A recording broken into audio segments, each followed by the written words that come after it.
I'm resident of Colin for YouTube. Jules Sage. That's my buddy Alan Gallant. That's my buddy Gordon Dymowski. That's my buddy Patrick McCray. We're here to review the League of Extraordinary Gentlemen. Uh, Really interesting movie here, guys. When did you first see it, Alan? I saw it when it was brand new. At the time, none of us knew that it was going to be Sean Connery's last movie. He walked away in disgust. I'm not quite sure why, but he always claimed not to understand half the movies he was in towards the end of his career. So I don't know if that bad weather. What's that? Bad weather. Apparently they're bad weather. Apparently there's just tons of shooting delays. Yeah. So which of course would have irritated him, no doubt. Yeah, well, you give me a big enough paycheck, and I'll forget what movie I'm in. You know? Yeah, I mean, he was getting the biggest paychecks of his life, even towards the end of his career. So he's a golfer, and so that's a thing for him. Let's see if I can take these things off. I don't. They gave him great dialogue, though, which would have been. I mean, there was some hokey dialogue because it was the whole idea of literary characters and all of that sort of thing, which is in the graphic novel. But they also made him. I got used to it after seeing it a couple of times, but the first time I saw it was a little jarring when they would have him make these deliberate references, almost to the audience, not quite, where he would. He's getting out of the hansom cab in London after coming over from Africa, and the guy says, "Oh, you made good times. Not as good as Phineas Fogg. Around the world in 80 days." That kind of. He had a few of those lines thrown in there. But other than that, I thought it was great. It was nice seeing him manly man it up one last time, for sure. Yeah.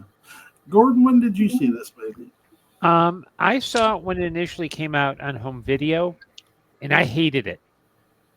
I'd read the graphic novel, and the graphic novel is a very detailed, very it's a very in the weeds kind of novel where you can pick out all the references. In time, I grew to kind of appreciate this movie. I don't think it's a good movie, but it's a fun movie. Yeah. Patrick, when did you first see this? I saw it opening day, and at the time I was getting really neurotic about how I saw movies, and I convinced myself I didn't want any spoilers. I'm the opposite now. It's spoiled in the end. I don't care. But back then I developed this weird thing about it, and a guy who would later become a good friend of mine, Scott Martin, who's a fine actor who's on Star Trek Continuing Mission. He's our Captain Edwards. Scott was working at the theater and sold me my ticket, and I said, "Okay, take it for League of Extraordinary Gentlemen," and he kind of gave me this look like, "Oh." And I looked at him, and I felt eternally bad for this. This is my way of apologizing. I said, "I'm not paying for your opinion," and I was not yet friends with him. Yeah. But seriously, I'm not paying for your opinion. I don't want to know what you thought about it. I'll ask after the movie. I mean, right, don't exactly. fuck it up for me. That's kind of the way I'm neurotic, okay? So it's like, what do I have to do? Get a hat? Probably. So, and I felt like shit about it for the whole movie. And that actually tainted my viewing of the film. I made it awful for myself by my over-the-top reaction. League of Extraordinary Gentlemen is what happens when you get everything you want and you realize what a shallow sucker you are. I mean, it's like, oh, this is everything I want. Oh, it's like at Christmas where they get you every gift, which I've never had, but I use as a metaphor. And just it's like Faust and the emptiness of human desire that he realizes exists at the end of the play. I thought if you're gonna make this movie, you can't make it so freaking slick. I don't want it to look like a late 90s, early aughts movie with early aughts, late 90s design and all of that jammed into a few Victorian things. For God's sake, where is Nicholas Meyer?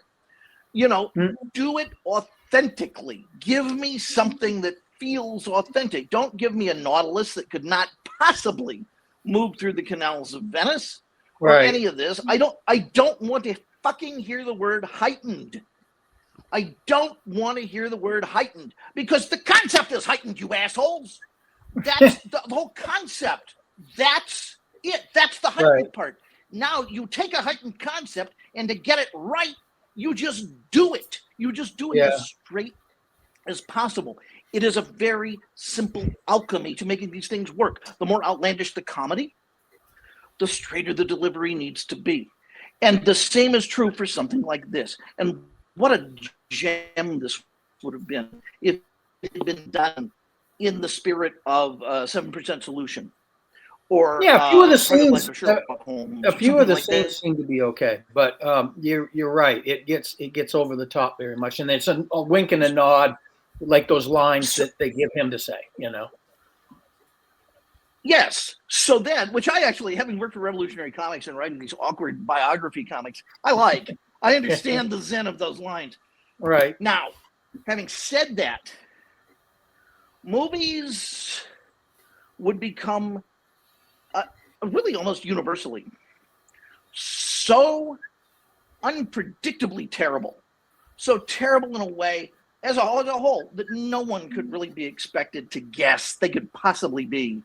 Like a meal at the Four Seasons turning to excrement the moment they removed the dome. And it's just like these things can't happen. But that's what movies. That's how movies celebrated their 110th anniversary, was by becoming horrible. And so, I watched this film later.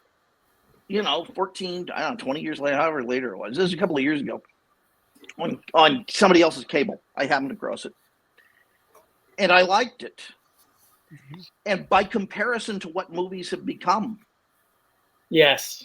Which don't even have a screenplay to be bad. Yeah. One of these Mission Impossible pieces of shit or whatever, Aquaman or whatever, and those are the good ones, Right. Compared to that, this felt positively stately. I expected Russell Baker to come out and give an introduction. Or Leonard Pinchot or somebody. but in sincerity, in sincerity, I really, it seemed like something from leather-bound volumes that one would remember as right up there with Man who Was a King. Well, the scenic design is leather-bound as it is. I mean, it is. It's once they get out of Africa, it really drips of oak and leather and all that stuff. Who is paying the power bill on the Nautilus? You seriously? Just to pump that much oxygen into these grand seals and all this other stuff. I don't want irony in my Victorian submarine. It already is ironic. Right. The whole thing is, though, he mentions at one point that it's solar powered, apparently. So there's some massive solar panels. 20,000 leagues. Yeah. 20,000 leagues under the sea. There's plenty of sunlight. And you know what? If Alan Moore says it, he can get away with it because I'll just accept that there's a way. Right. But that's because Alan Moore is a fucking genius. I have spoken. I rented. That's why he has so many personality disorders, I guess. His genius, because he does have a lot of personality disorders, which is probably Who are one you of the talking about? Alan Moore. Are you talking about Alan Moore? Okay, good. Thank you. Yeah. I rented this movie. I didn't get to see it in theaters, but I rented it from a video rental store. I was entertained by it. How old were you? How old were you? See, this movie came out in 2003? 03. Yeah. No, 03. Sorry. Yeah. So I was an adult. I was over 21. So college age. Yeah. That's a good age to see this movie. I enjoyed it. It's very entertaining. It's very action-packed. I didn't read any of the novels or anything, or any of the comics. But it's very entertaining. And I'll say this, that no one knew this was going to be Connery's last movie at the time, but No, he didn't make any decision on that. And in fact, we found out later that it wasn't the only factor, that he had other issues, health issues that were starting to plague him. So it wasn't the only factor. Yeah. This was after Finding Forrester? Oh, yeah. Yeah, several years. It was the late 90s. Yeah. Yeah, this was well after that. But yeah, I enjoyed this to see, a vampire, the Invisible Man, Huck Finn, if you will, or stuff that we would get in a whole different milieu of, like 20 years later, because we'd end up with Penny Dreadful about 18 years later, I guess.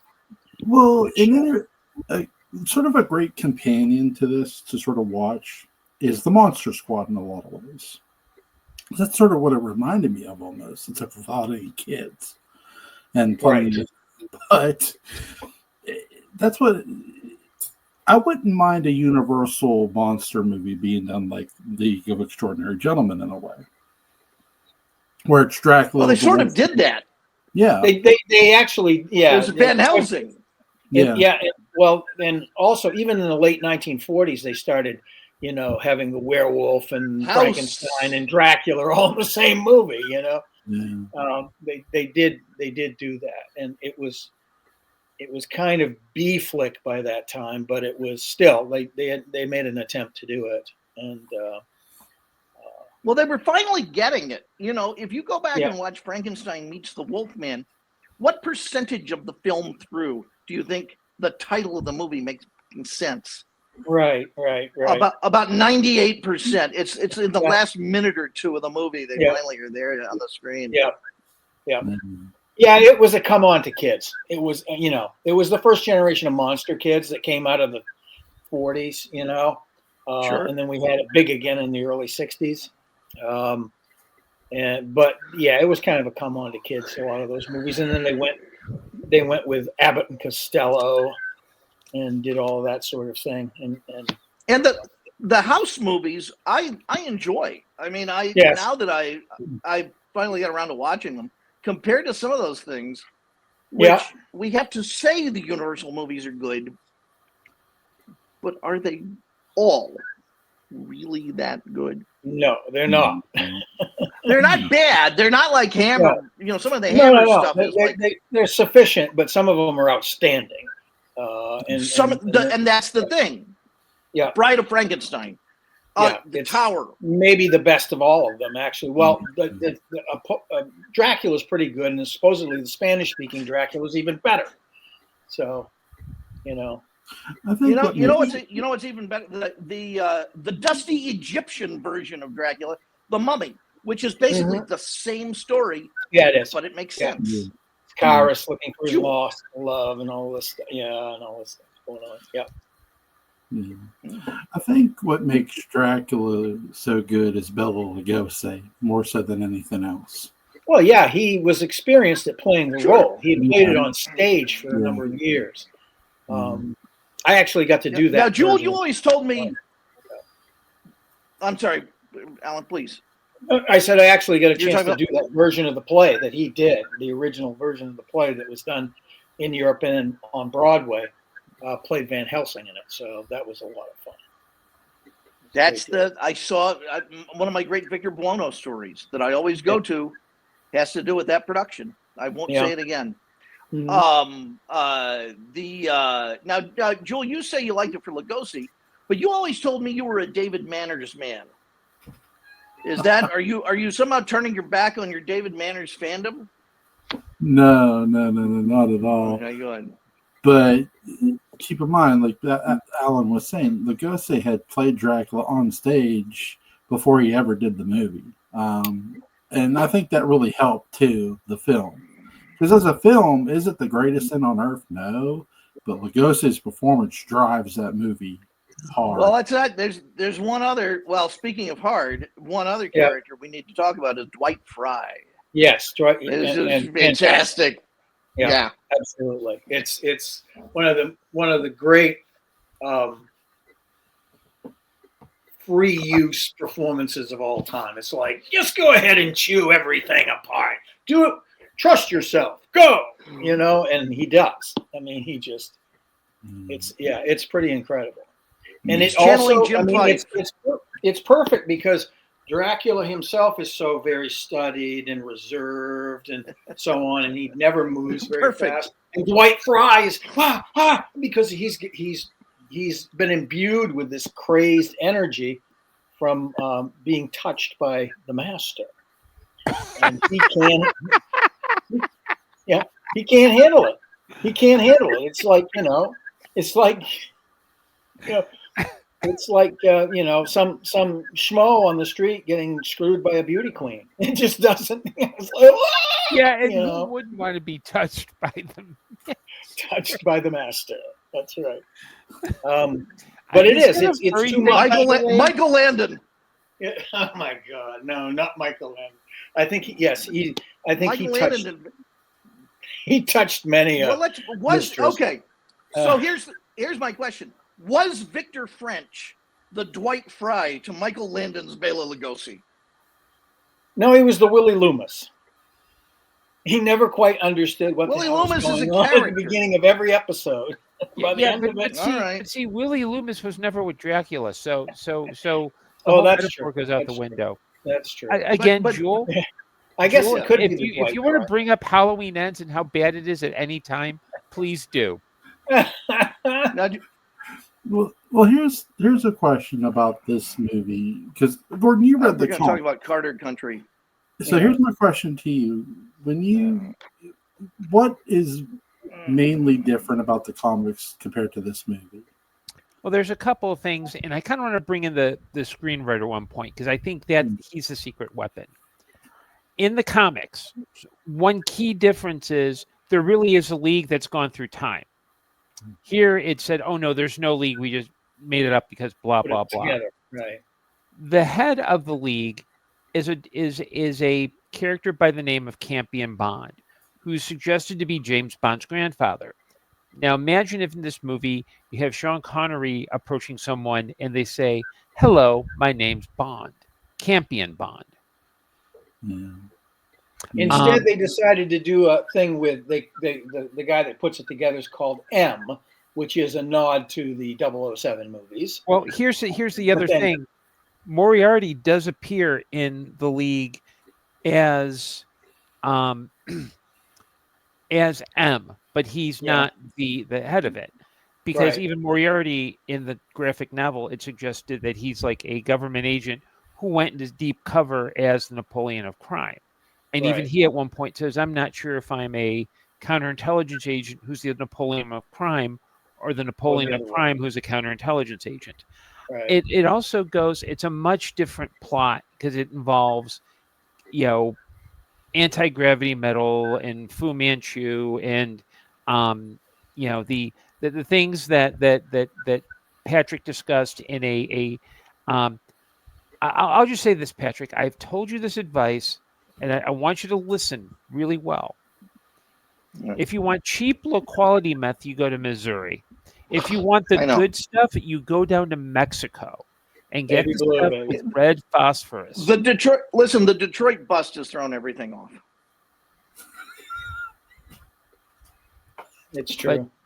But, I mean, when they started smuggling it through Detroit in lead pipes. It was just... The advice you normally give me is that when I start taking those really big psychopharmaceuticals, I got to take them all. I can't stop just when I start feeling better. And you put them in your mouth, not the other end. That's you know what? I started with Breath Assure, and I'm going to keep going that way because it's more fun. Okay. But no, it's one of the reasons that got this is the movie that made Alan Moore start to think, hey, I don't want my names attached to these anymore, because they just basically threw everything out. But I want to give credit to the screenwriter. And there's a reason. He's a gentleman by the name of James Robinson. And he came from the world of comics. He wrote a graphic novel called The Golden Age, which is about post-World War II superheroes.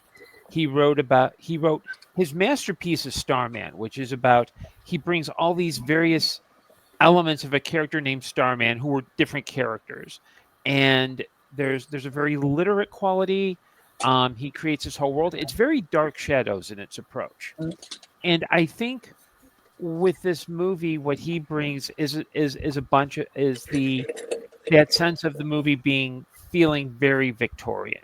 I mean, this is not meant to be Moore's graphic novel goes hardcore into Victorian, where every other thing is an Easter egg if you know where to look. Right. And I think that's what makes this movie watchable for me. The steampunk aspect of it too. Mm-hmm. I mean, it does kind of have a steampunk aspect to it in terms of some of the technology. My objection is largely production design oriented, and it's not very, it lacks imagination, it lacks reason, and it lacks style. It has a style, but not a very good one. Now, none of those things are anything the screenwriter had anything to do with. Right. So I'm saving my wrath for the art director. Are you saying things like, well, you mentioned that you thought the Nautilus is entirely too huge and ridiculous in terms of its presence, and also suspect in terms of how it's getting all of its power. But also the car, which looks like something out of the 1930s. Yes, it's. I mean, a good production designer would sit down and ask, how do I make a kick-ass version of this thing based on the aesthetics of the age? Right. What would it look like? What would it be? It actually looks sort of like a gondola, I think. Yeah. Which we saw in Moonraker. So right. So there we go. But those are my biggest concerns. That the thing I like about the Nautilus, the real one, the James Mason one, is that it makes, in its own weird way, it's both fanciful and makes total sense. Because they take the. It resembles wildlife in the sea, and it's shaped in a way that fish are shaped. And when you look at how submarines have always been, which is cramped, for the most part, pretty cramped, very efficient. I mean, they don't have to be Das Boot, but they have to be efficient. Yes. The cramped, efficient, tight, that they kept that. It kept visual markers make us say, oh, yeah, that's a submarine. Because but then within that, they took everything else and, how do we make it the sort of the ocean and things like that. Right, yeah. Let's see, hold on. This movie, its budget was $78 million. Mm-hmm. Its box office was $179.3 million, so it made its money back. Made its money back, and then it got a lot of money on cable and DVD sales too, I think. And I think out of that $78 million, I think they spent like maybe 20 cents on the CGI. Yeah. Well, the CGI back in 2003 was about worth 20 cents anyway. So you got this, you got Van Helsing. Were there any other films in that era that kind of created a subgenre of this, or is it just these two? Well, those are the ones that come to mind. I mean, I can't think of. I guess Wild Wild West. Well, that neo steampunk. Wild Wild West is so execrable, though, in a lot of ways. It just so, especially for my generation that watched the television show and that whole thing, it was just I enjoy some of the performances in it. Kevin Kline's fantastic in anything he does, but he's very good. It was kind of execrable in if you're comparing it to the original Wild Wild West.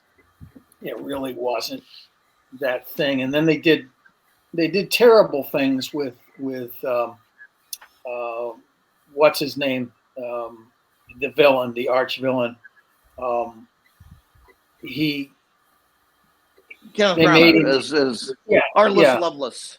Yes, Loveless. And there's no way that you're going to come up to what Loveless was in the series anyway.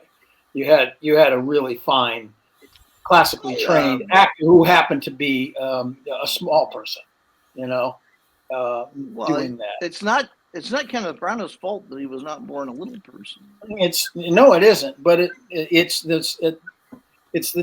the designer and director's fault that they decided to make him a guy who was cut in half. It's not quite the same thing. Well, I think it's that. It's not and okay. This is a very odd movie for me because it's not the same thing. But they don't have, Peter Dinklage was not in the Rolodex yet. Well, it's true.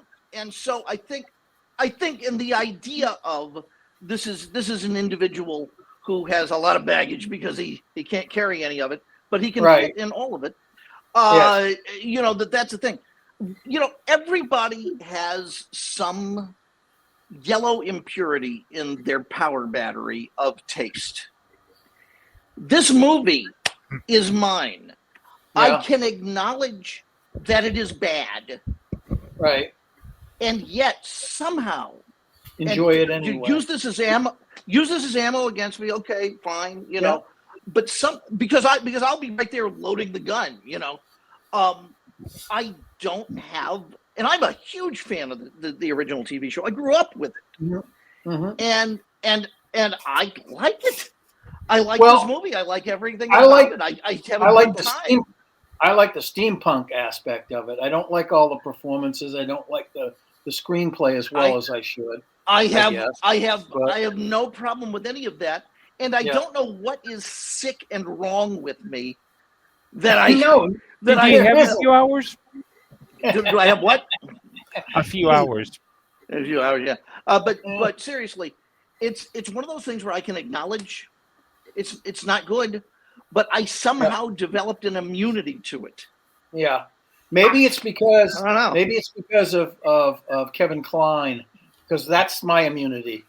I mean, I can watch his scenes in this and enjoy them. Wait, Kevin Kline's not in League of Extraordinary Gentlemen. No, we were talking about. We're talking about Wild West. We were finishing that. Okay, Joel, I just want you to know there are 104 chapters in this book. If you need me to use this book, Joel, you pull the trigger. No. It's not about wax. It's interesting. It's interesting. There has not been a whiff of condescension on this podcast for a year. How fascinating.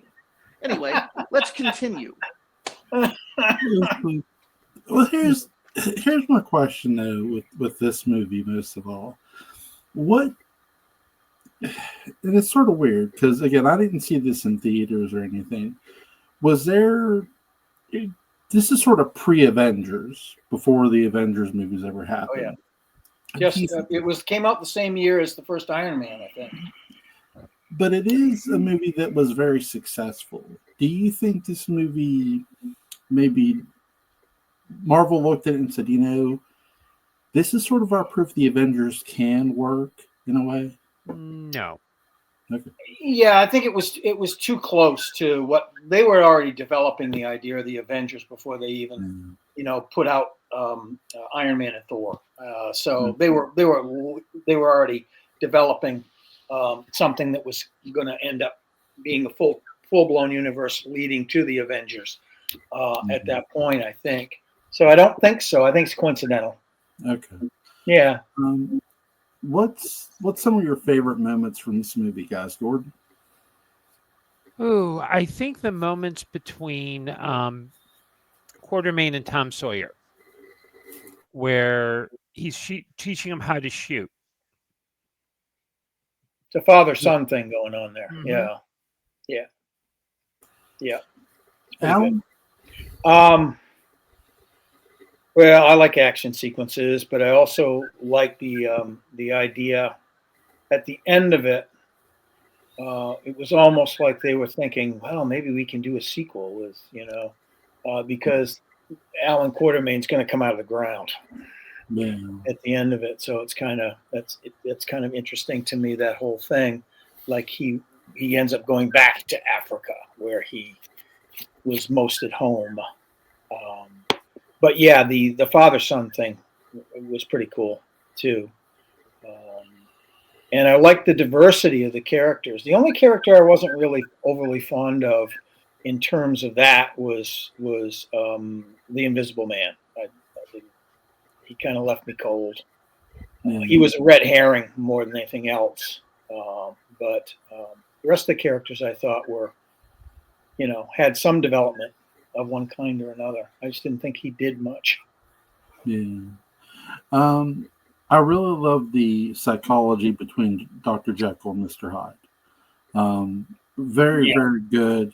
I enjoy this movie for what it is. It's an action movie in every way, and it's a lot of fun to watch. I will say that, some of the things that I don't like, I don't really get all the technology. I get they're going for some technology stuff, like ahead of its time, so to speak. Sure. But it's just like, it's a little much at times, even for this. I feel sorry. Yeah, you're right. You're right. And I also think they did the impending World War thing better in Game of Shadows. The Sherlock Holmes one, the build up to World War II and all of that sort of thing. I thought they did a better job with that angle in that movie. Although this was obviously a number of years before that, so this is that's an idea they may have picked up on. But the idea that we're going to control all of this war machine and then we're going to profit by it and all this sort of stuff. And it's the same character. It's Moriarty. But I think, this is what I was talking about with this. What I was talking about with the idea of there being a subgenre here, post 9/11 and a neo-Edwardian pastiche. A bunch of words there, but I think you get what I mean. Yeah, absolutely. And that whole idea of evil figures plotting to start a world war. I mean, that's what terrorism was in that era, in a lot of ways. There was some of that aspect, or at least there was a fear of that in the 90s and early 2000s.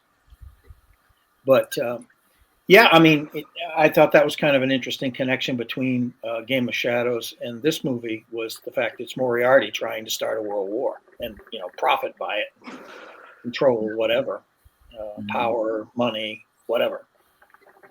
So that was kind of interesting to me. Yeah. Gordon, you've read the comics. What's some of your favorite moments from the comics? Moments from the comics? Ooh. Okay, spoilers for the graphic novels, because in the first League of Extraordinary Gentlemen, there's a panel where you can tell Mr. Hyde can see the Invisible Man while he's invisible. That's followed up in issue 2 when the Invisible Man basically beats up Mina. And so Hyde sees him, he's like, oh, I could see you forever, and just beats the crap out of an Invisible Man. The books are they get a little out there. Where essentially, at one point, the Antichrist is born, and it's basically that's out there, yeah. And the Antichrist is basically dollar store Harry Potter. They basically make him, except with the ability to, and I am not making this up, shoot lightning bolts out of his penis.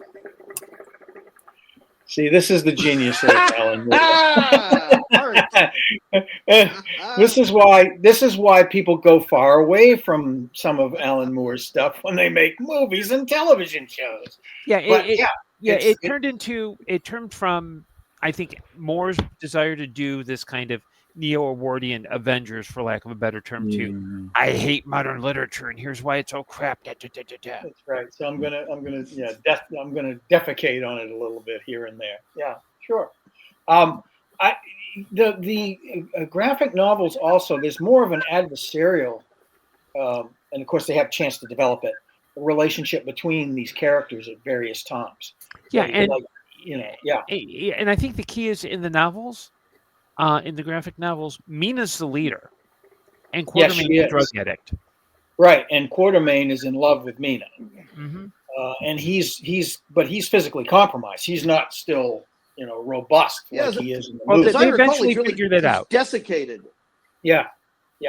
Well, they find like a fountain of youth, and they knock boots, as the kids say. Knock boots.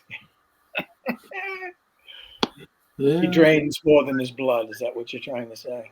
And I would say of all the graphic novels, just read the first. You'll get that's probably the first two, because the second is a retelling of the War of the Worlds. But after that, it's kind of like it's okay. Yeah, it was the most readable of them, and they got. I felt like I was doing homework. Yeah, at a certain point. Scale 1 to 10, what do you guys give this movie? I enjoy it as a 7.5, 8. Yeah, 7.5, 8. Yeah, I give it a 7, 8. It's not perfect, and like I said, it's not a good movie, but it's a fun movie. Yeah. It's a very fun movie in a lot of ways. Yeah, and it's and I think it's I'm not sure, Patrick, if you're making the point about the impurity being about Wild Wild West or this movie, but I think this is the kind of it was. Yeah, we were talking me. It was in my taste of Wild Wild West. Oh, okay. Because we went on from a conversation about Wild Wild West, and we have slightly different views on that, so we just were settling out. Yeah, but it's like that. It's like that. You don't it's bad, but there's something in it that you can find good. You find it enjoyable. You find it fun. Yeah. I have that about Van Helsing also. And I do too. This. And it's interesting that the connection between this movie and Van Helsing is the guy who plays Dracula also plays M. Except in Van Helsing, he gets to get even more melodramatic, because he's a vampire. He's a crazy vampire, so he gets to go, have a great deal of fun bouncing off the scenery. Yeah. I have nothing good to say about Halloween Ends, and that's where I'll leave that. I do have a question. Point of order. Alan, Sure. Apparently at Universal in Orlando, they've really gone hardcore into some Universal Monsters.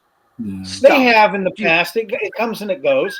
They've done shows with it. Either there or in California, they have built entire zones now permanently devoted to it. I've been seeing this on YouTube.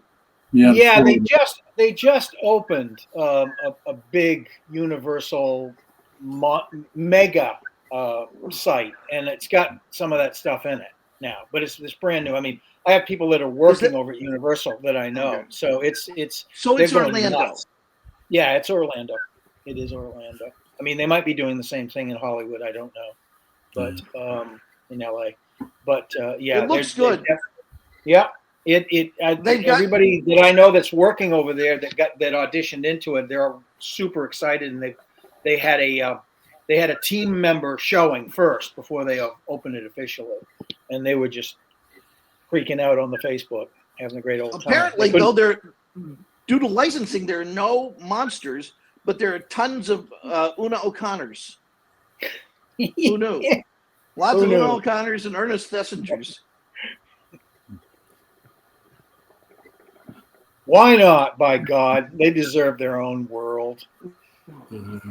Is there anything you guys want to add my only weakness about the movie before we go?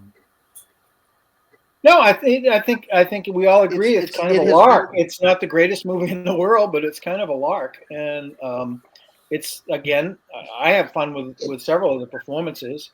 I wish Ida was still acting. She doesn't seem to be. I haven't seen her in years, but I actually enjoyed her in La Femme Nikita, and in this movie, I thought she was fun. There is the best thing I think this movie does and did, and I can't say for how many kids it did this for, but it did it for a few because I was teaching them. Right.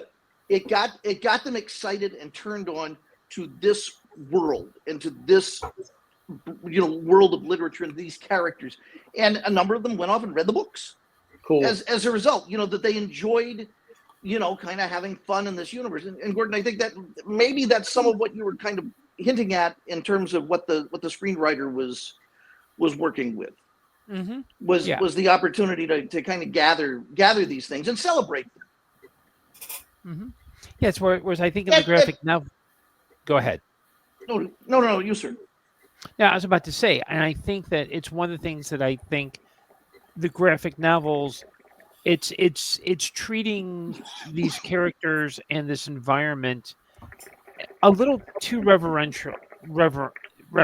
Like, if you're going to write, if you were, there's a scholar by the name of Jess Nevins who's printed like several thick volumes of annotations on all the references that are in these novels. And oh my God. Like the first one's readable, but you can actually, it gets to the point, like Patrick, you said it correctly.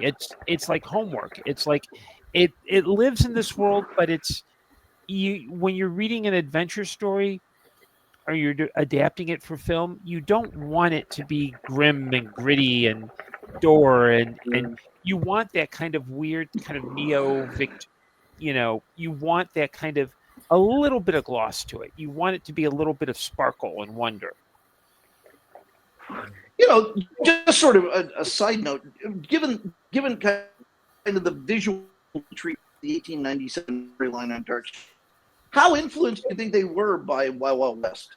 Because I think of this stuff without sort of circling back to that as such a defining work in its era, kind of inventing steampunk, I guess, for me at least.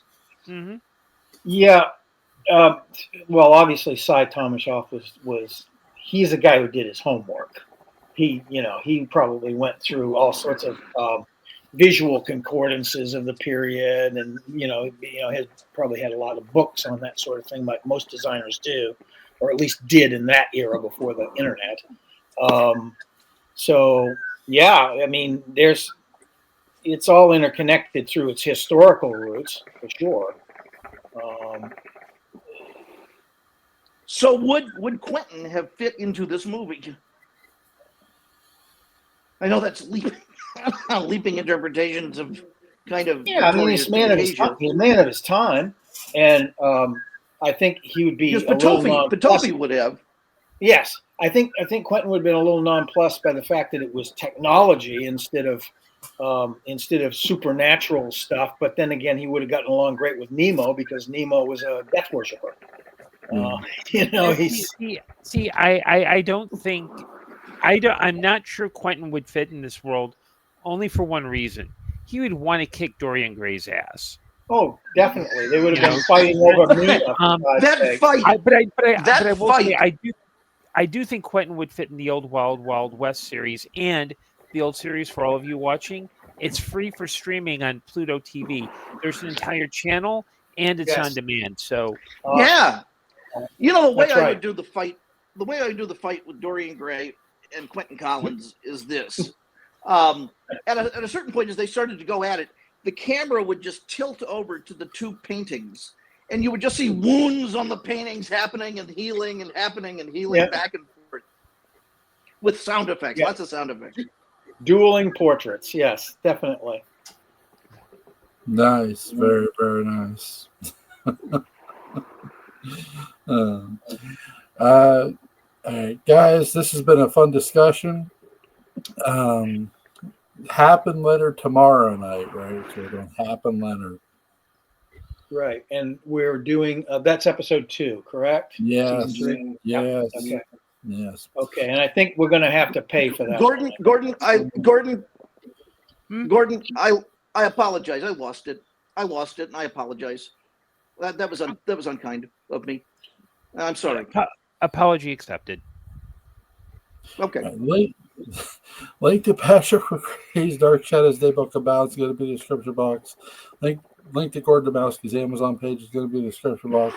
Link to Alan Gallant's YouTube channel is going to be in the description box. Go check him out. Go give him a sub. You guys have a great and safe night. Be careful. Bye. Good night. Yeah.